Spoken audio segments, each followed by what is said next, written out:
Spring, 1930, 200 feet above Fifth Avenue, Manhattan. The engineering consensus from European construction journals would never account for what happened on those steel beams. American riveting crews, placing fasteners using methods that contradicted everything traditional building wisdom said was necessary for safe high-rise construction. Through the hammering and sparks of the Empire State Building site, red-hot rivets flew through the air with precision that seemed impossible to European observers. No elaborate safety protocols, no slow, methodical placement, no 2-year construction timeline per skyscraper. Yet they built with speed and accuracy that European methods could not match. In European construction, master builders required 3 to 5 years to complete major towers. Each project followed centuries-old techniques, careful rivet heating, individual placement, extensive safety delays. Most carried budgets only governments could afford. The Americans were operating with construction philosophy the Europeans had dismissed as reckless. Modified catching equipment, synchronized gang coordination, production rates that reduced timeline from years to months. 13 months to complete what traditional wisdom said was impossible. 410 days from groundbreaking to opening ceremony, the most decisive construction achievement in architectural history was revealing itself. Not in superior materials, not in larger crews, but in one Foreman's systematic innovation that connected every American worker in ways European building traditions never imagined possible. The morning of March 15, 1930, began like any other on the Empire State Building site, but Seamus O'Malley could already sense the disaster building in the numbers. Standing on the 26th floor platform, 200 feet above the chaos of Fifth Avenue, he watched his 38 riveting gangs struggle through their morning rhythm. Each 4-man crew moved in the same choreographed dance their fathers had performed on bridges and buildings across America for 3 decades. The heater worked his portable forge, bringing steel rivets to exactly 1900 degrees Fahrenheit until they glowed cherry red. The thrower grabbed each molten fastener with long-handled tongs and hurled it in a perfect arc across 30 feet of open air. The catcher, positioned at the beam junction, snatched the flying rivet from space using nothing more than a dented paint can and leather gloves. The bucker-up held the rivet in place while the gunman drove it home with his pneumatic hammer, the impact echoing across Manhattan like industrial thunder. O'Malley had calculated the mathematics dozens of times in his worn leather notebook, and the numbers never improved. 38 gangs needed to place 300,000 rivets daily to meet Al Smith's impossible deadline of May 1, 1931. That meant each crew had to sustain 500 rivets per day, working from sunrise to sunset 6 days a week. European engineering journals had declared the pace suicidal, printing detailed analyses that proved American speed would inevitably sacrifice safety. London's Engineering Weekly had been particularly blunt. No riveting crew can sustain such output without multiple fatalities weekly. American haste will create American tragedy. But the real problem wasn't European skepticism. The real problem was the paint cans. O'Malley watched Gang 17's catcher miss his 3rd rivet of the morning, the molten steel tumbling toward Fifth Avenue in a shower of orange sparks. The improvised catching tools that had served American construction for decades were failing under the unprecedented demands of the Empire State Project. 1 rivet in 15 missed the narrow opening of the standard paint can, either bouncing off the rim or burning straight through the thin metal walls. Each miss meant 90 seconds of lost time, while crews reheated replacement rivets and repositioned for another attempt. The Irish foreman pulled out his notebook and ran the calculations again. 15% miss rate across 300,000 daily attempts meant 45,000 wasted rivets. 45,000 failures multiplied by 90 seconds each equaled 1,125 hours of lost productivity every single day.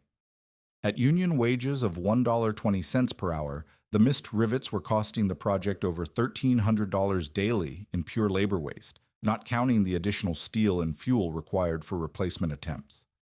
Gang 17 caught his attention again. Their catcher, an Irish immigrant named Pete McGillicuddy, consistently outperformed every other crew on the site. While other catchers averaged 85% success rates, McGillicuddy routinely hit 94%. O'Malley climbed the temporary stairs to observe more closely, noticing immediately that McGillicuddy's paint can look different. The County Cork native had somehow attached a wire mesh funnel to the opening, creating a wider catch radius and preventing successful grabs from bouncing back out. "Where'd you get that contraption, Pete?" O'Malley called over the hammering. McGillicuddy paused between catches, sweat streaming down his face despite the March chill. "Made it myself, boss. Figured there had to be a better way than losing rivets to the street." He demonstrated the modified can's action, showing how the funnel guided incoming rivets into the container while the internal wire mesh prevented them from bouncing out. "Been using it 3 weeks now. Haven't missed more than 2 rivets per day since." O'Malley examined the device, immediately recognizing its potential. If McGillicuddy's modification could be standardized across all 38 gangs, the improvement in catch rates alone would save thousands of dollars weekly, while accelerating the construction pace beyond anything previously achieved in American building. He sketched the design quickly in his notebook, calculating revised productivity estimates based on 94% accuracy rates. But when O'Malley presented the idea to Paul Sterrett during the afternoon supervisors' meeting, the construction manager's response was immediate and final. "We don't have time to redesign equipment, Seamus. We're already behind schedule, and every day of delay costs us $8,000 in carrying charges. Use what works and push the crews harder." "This would work better," O'Malley insisted, showing his calculations. McGillicuddy's gang placed 630 rivets yesterday using his modified can. That's 26% above target. Starrett barely glanced at the notebook. "One gang having a good day doesn't prove anything. Paint cans have worked for 30 years of American construction. We're not stopping work to manufacture specialty equipment when we should be placing steel." The devastating reality of Sterrett's decision became apparent over the following weeks. By early June, as steelwork reached the 30th floor, the accumulated cost of the rivet waste was staggering. 3 workers had been injured by falling rivets, including a concrete finisher who suffered second-degree burns when a missed rivet landed on his shoulder. The constant rework was slowing steel erection to barely 3 stories per week, far below the 4.5 stories necessary to meet the May deadline. European press coverage grew increasingly mocking. The London Times construction correspondent wrote detailed analyses of American cowboy building methods, predicting the Empire State Project would collapse under its own ambition within months. French engineering publications ran mathematical proofs, demonstrating that sustained high-speed riveting was physically impossible without catastrophic safety failures. Then came the morning of June 23rd. McGillicuddy's improvised paint can, weakened by weeks of intensive use without proper reinforcement, finally failed at exactly 9:47 in the morning. The bottom gave way just as he caught a particularly hot rivet, sending a cascade of molten steel fragments toward Fifth Avenue. No one was injured, but the near miss forced an immediate work stoppage while safety inspectors reviewed the entire riveting operation. The New York Herald's headline the next morning captured the moment perfectly. "American hubris halts Manhattan Tower." European engineering journals pounced on the incident as validation of their warnings, with detailed editorials explaining why American construction methods were fundamentally flawed. The Empire State Project, just gaining momentum toward its impossible deadline, faced potential shutdown exactly when speed mattered most. O'Malley stood on the 30th floor platform that evening, watching the sun set over Manhattan while his crews packed their equipment. $41 million invested, 3,400 jobs hanging in the balance, and the entire project might end because of a 50-cent paint can. The safety shutdown lasted exactly 43 hours, but Seamus O'Malley didn't waste a minute of the forced delay.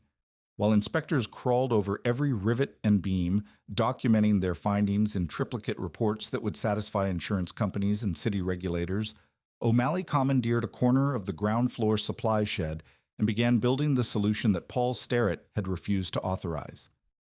Working by lamplight through both nights, O'Malley transformed McGillicuddy's improvised wire mesh modification into proper engineering. The new device started with a base of 1/4-inch steel plate welded into a cylindrical container 6 inches deep and 4 inches in diameter. The critical innovation was the funnel-shaped mouth, flared to create a catching radius 40% larger than standard paint cans, while maintaining the compact size necessary for one-handed operation at height. Internal steel baffles, angled at precisely 30 degrees, prevented successful catches from bouncing back out while channeling missed attempts toward the center for second-chance grabs. The leather-wrapped handles solved the grip problem that had plagued riveting crews since the profession began. At 200 feet above street level, with winds gusting across exposed steel beams, a secure grip meant the difference between productivity and disaster. O'Malley wrapped each handle with 3 layers of cowhide, stitched tight and soaked in linseed oil to prevent slipping even when hands grew sweaty during the afternoon heat of summer construction. By dawn, on June 26th, O'Malley had completed the first prototype of what he privately called the McGillicuddy can. The device weighed 2 pounds 4 ounces, exactly balanced for extended use, and featured a hinged bottom that allowed catchers to dump cooled rivets quickly without fumbling with container lips. Most importantly, preliminary tests with heated steel rods showed the reinforced construction could withstand direct impacts that would destroy paint cans within hours. Gang 17 volunteered immediately for field testing, despite union regulations that typically required weeks of safety reviews before introducing new equipment.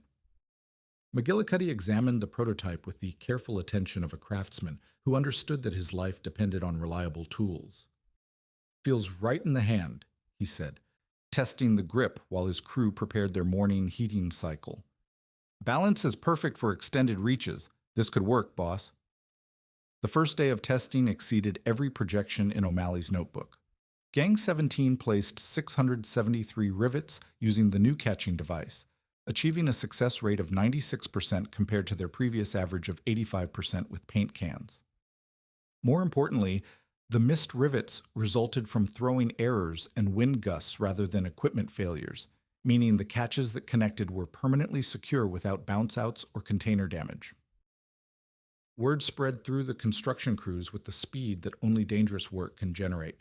By the second day of testing, representatives from every gang on the site had visited the 30th floor to observe McGillicuddy's technique with the new equipment. The improved catch rate was obvious to experienced eyes, but the real revelation was the confidence factor. Catchers using the McGillicuddy can could focus entirely on tracking incoming rivets instead of compensating for equipment limitations, resulting in fluid motions that made difficult catches look routine. Paul Starrett remained skeptical until O'Malley presented comprehensive productivity data after the first week of testing. Gang 17 had averaged 650 rivets per day across 6 consecutive working days, representing a 35% improvement over their previous performance and 60% above the project's original targets. The safety record was equally impressive. 0 missed rivets, 0 equipment failures, 0 injuries from dropped or bounced fasteners. "One gang proves nothing," Starrett said, but his tone had shifted from dismissal to cautious interest. "Can you manufacture 37 more of these devices without stopping steel work?" O'Malley had anticipated the question. During the testing week, he had located a metalworking shop in Queens capable of fabricating the specialized catching cans using detailed blueprints he had prepared. The shop owner, a German immigrant named Klaus Weber, who had built precision equipment for Manhattan's elevator industry, guaranteed delivery of the complete order within 10 days at $15 per unit. The cost comparison settled the argument. Standard paint cans cost 50 cents each, but required replacement every 3 days under intensive use, creating ongoing expense and supply problems. The McGillicuddy cans cost 30 times more initially, but would last the entire construction project while improving productivity enough to recover their cost within 2 weeks through reduced labor waste alone. Starrett authorized the order on July 8th, but insisted on gradual implementation to avoid disrupting the construction rhythm that was finally approaching acceptable pace. 3 gangs would receive the new equipment each day, allowing experienced catchers to train newcomers while maintaining overall steel erection schedules. The transition would require 2 weeks to complete, during which O'Malley would monitor performance metrics to identify any unexpected problems. The gradual rollout revealed complications that testing with a single gang had not anticipated. Catchers accustomed to paint, limitations had developed throwing and positioning techniques that compensated for equipment shortcomings. The McGillicuddy can's larger catch radius and secure retention required subtle adjustments in gang coordination that took several days for experienced crews to master. Some veteran catchers initially struggled with the heavier weight and different balance, leading to temporary decreases in productivity while muscle memory adapted. But by July 22nd, when the last gang received their McGillicuddy can, the transformation was undeniable. Overall rivet placement had increased to 420,000 per day, 40% above original targets and 70% above the rate achieved with paint cans. The safety improvement was equally dramatic. Rivet-related injuries dropped to zero across the entire project, while equipment replacement costs disappeared entirely. European engineering publications initially dismissed reports of the improved American performance as publicity exaggeration typical of New World construction projects. But when independently verified productivity figures reached London technical journals in early August, the tone of coverage began shifting from mockery to grudging interest. The Engineering Times published a cautious editorial acknowledging that American innovation might have achieved temporary improvements in specific applications, though the long-term reliability of such methods remained questionable. O'Malley read the European coverage with satisfaction, but his attention was already focused on the next challenge. The McGillicuddy can had solved the catching problem, but steel work above the 60th floor would present entirely new obstacles that required additional innovations in coordination and technique. The success of the McGillicuddy cans created an unexpected opportunity that Seamus O'Malley had never anticipated when he first sketched the improved catching device.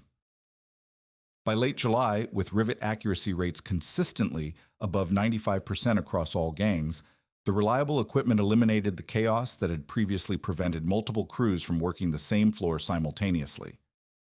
For the first time in American high-rise construction, O'Malley realized he could coordinate 8 riveting gangs on a single floor level without the constant interference of missed rivets disrupting adjacent work areas. The logistics of multi-gang coordination required systematic planning that went far beyond individual crew efficiency.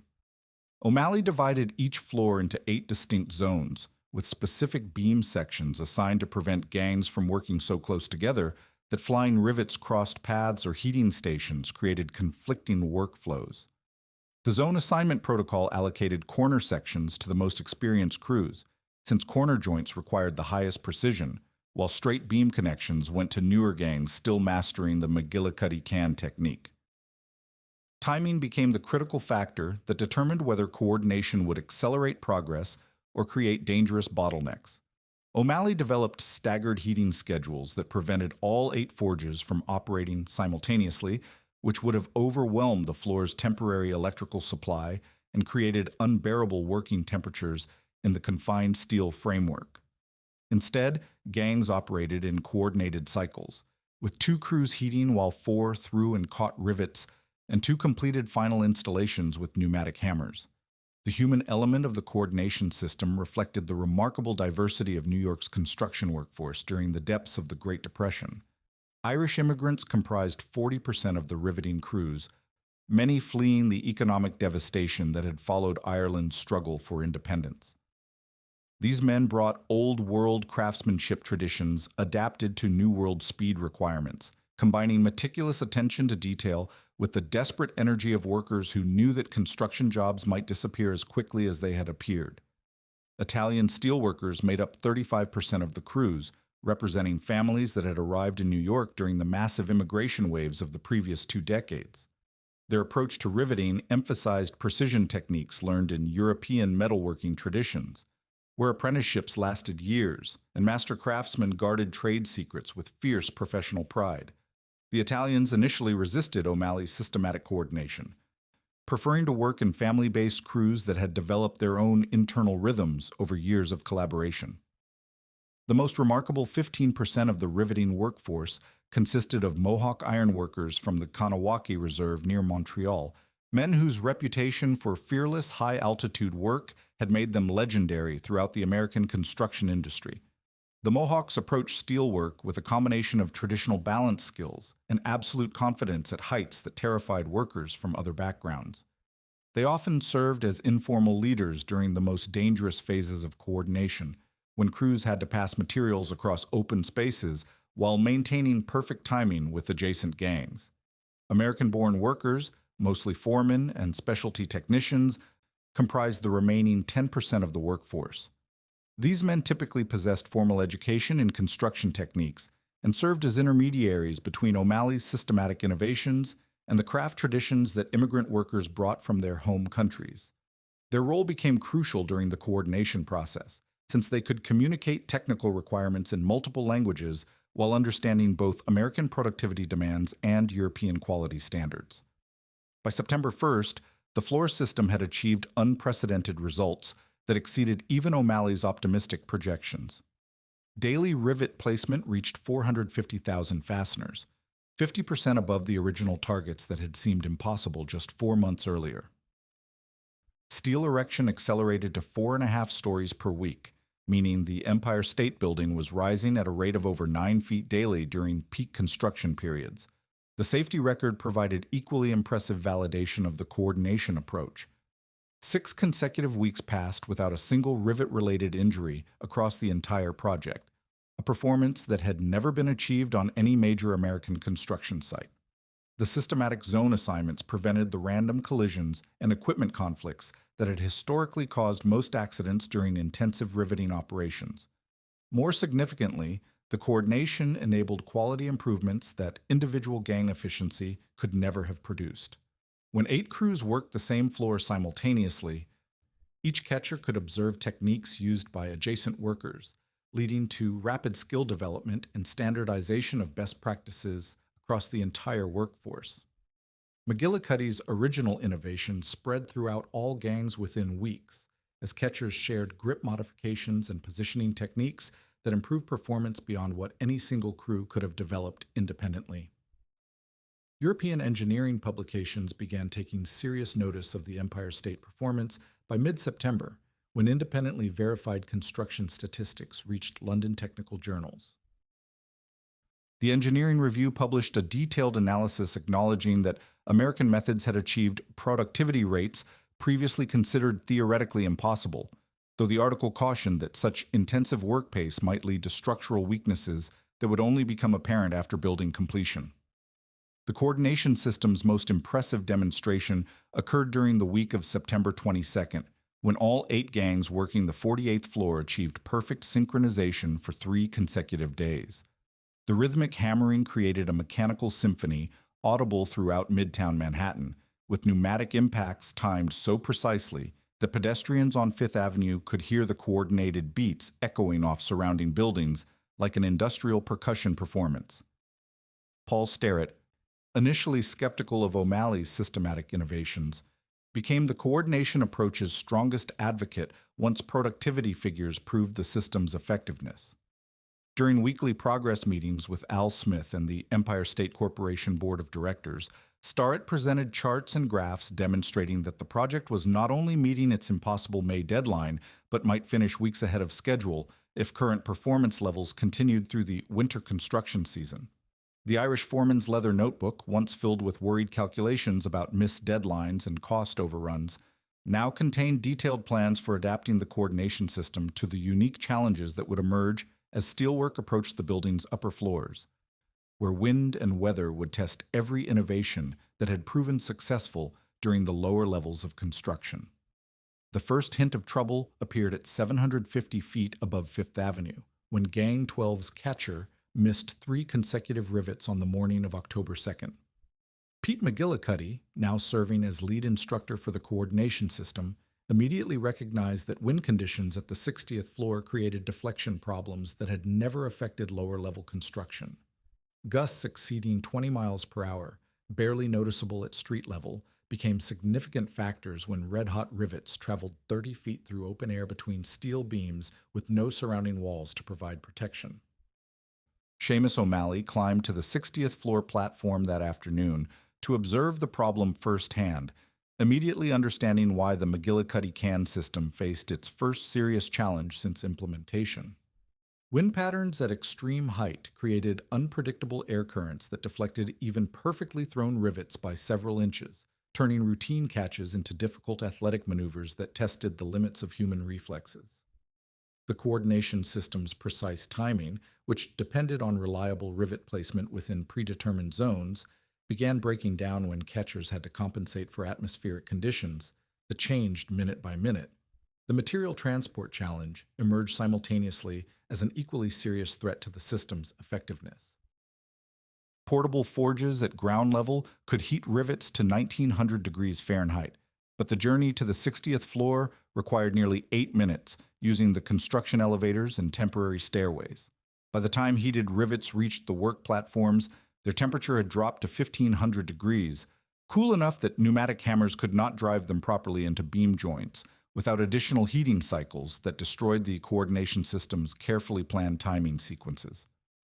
Worker fatigue became the third component of the height crisis, manifesting in ways that O'Malley had not anticipated during his ground-level planning.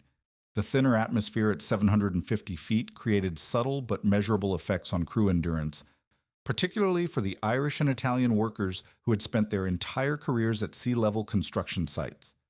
Catchers reported difficulty maintaining concentration during afternoon work periods, while throwers found their accuracy declining after 4 hours of intensive coordination, despite maintaining the same physical techniques that had proven successful on lower floors. O'Malley spent 3 sleepless nights in early October developing engineering solutions for each component of the height challenge.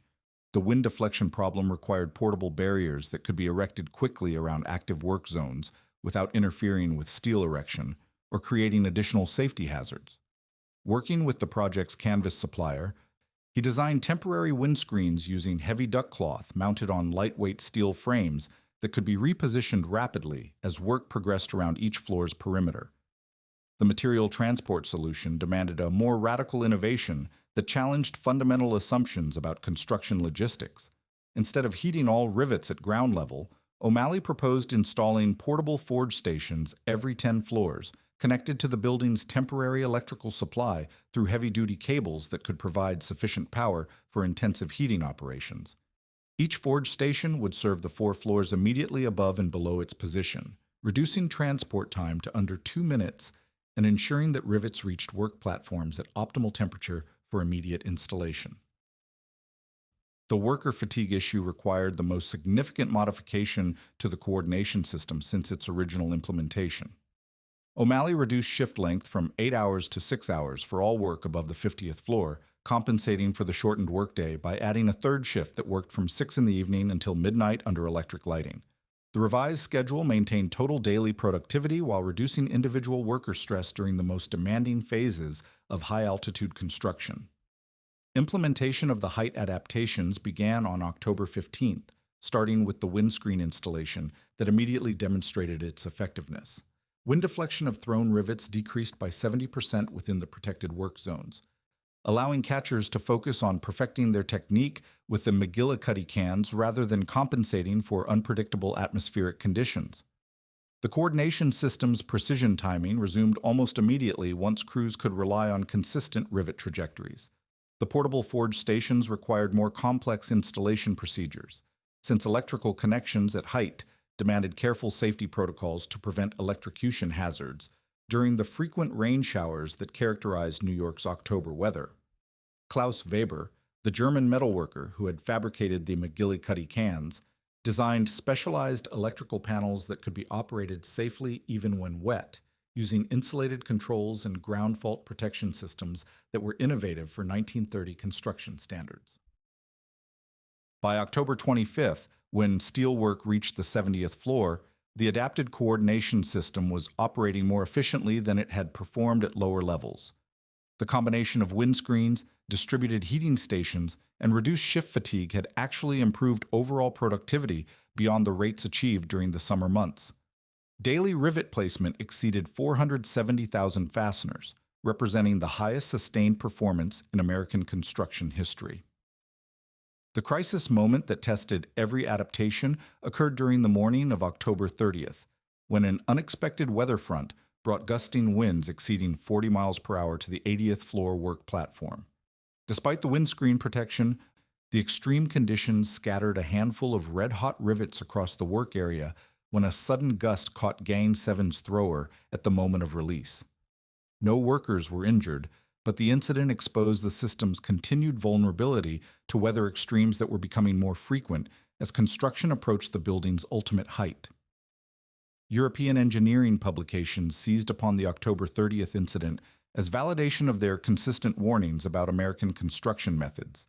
The London Engineering Times published a detailed editorial arguing that the Empire State Project had finally encountered the inevitable consequences of prioritizing speed over proven safety protocols, predicting that winter weather conditions would make high-altitude work impossible using O'Malley's coordination techniques. But the criticism arrived precisely as O'Malley was achieving his most significant breakthrough in solving the extreme height challenges. The October incident had demonstrated that individual innovations like windscreens and portable forges were insufficient for the most demanding construction conditions. What the system needed was comprehensive environmental control that could maintain optimal working conditions regardless of weather patterns at extreme altitude. Working through the first week of November, O'Malley designed enclosed work platforms that could be erected around each floor's perimeter as steel installation progressed. The temporary enclosures would provide complete protection from wind, rain, and temperature extremes while maintaining open access for material transport and steel erection. The enclosed platforms represented the coordination system's evolution from adaptation to environmental mastery, ensuring that human skill and systematic organization could overcome even the most challenging conditions that nature could impose on American construction ambition. The moment of ultimate vindication arrived not through dramatic confrontation, but through the relentless accumulation of numbers that could not be disputed by even the most skeptical European engineering authorities.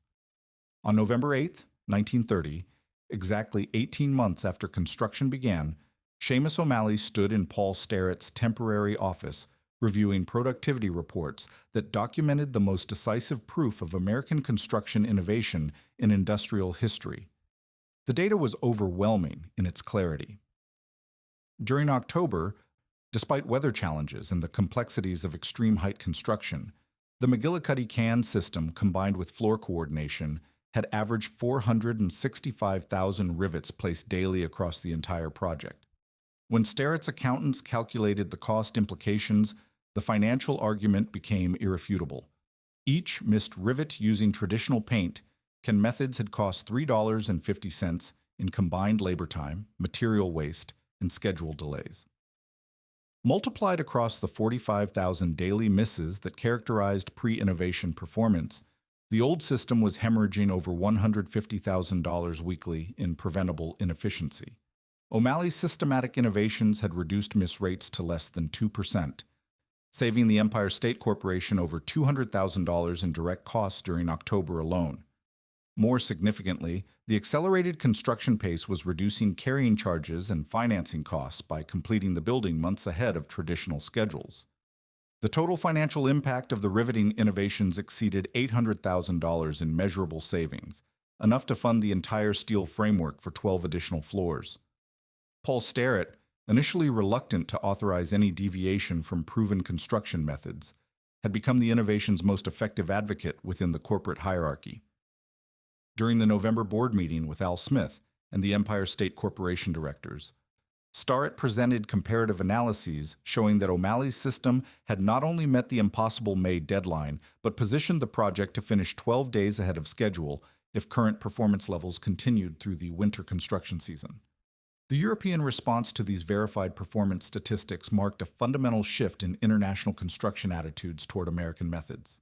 The Engineering Review, which had consistently criticized American rush-to-build approaches throughout 1930, published a grudging editorial in November, acknowledging that American systematic innovation has achieved productivity levels that exceed traditional European calculations by margins that cannot be explained through mere labor intensity or material advantages.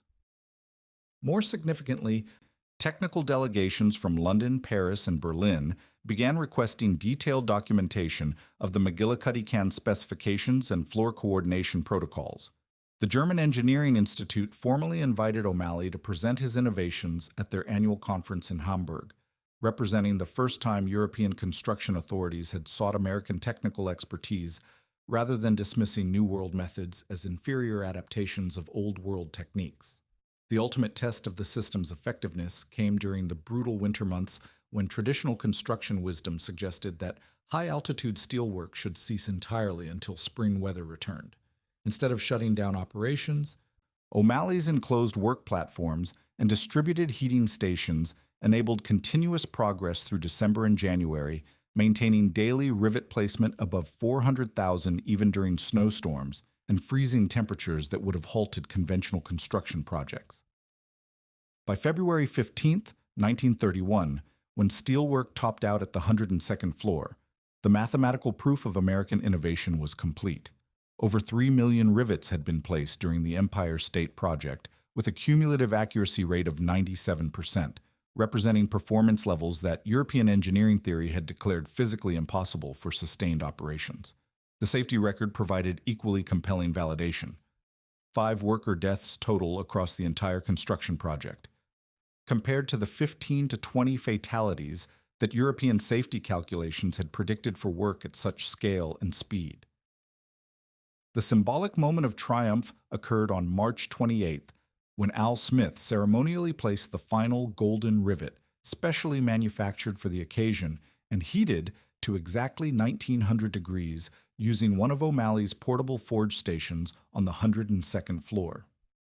Pete McGillicuddy, now recognized as master instructor for the coordination system, performed the final catch using the original prototype McGillicuddy can that had started the entire innovation process 9 months earlier.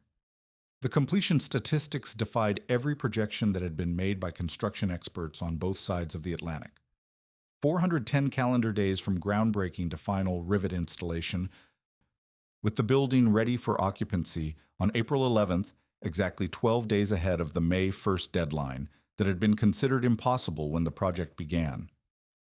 The speed of construction represented not just American efficiency, but systematic innovation that had revolutionized fundamental assumptions about what human skill and organization could accomplish when properly coordinated. European engineering publications struggled to explain performance that contradicted decades of established construction theory.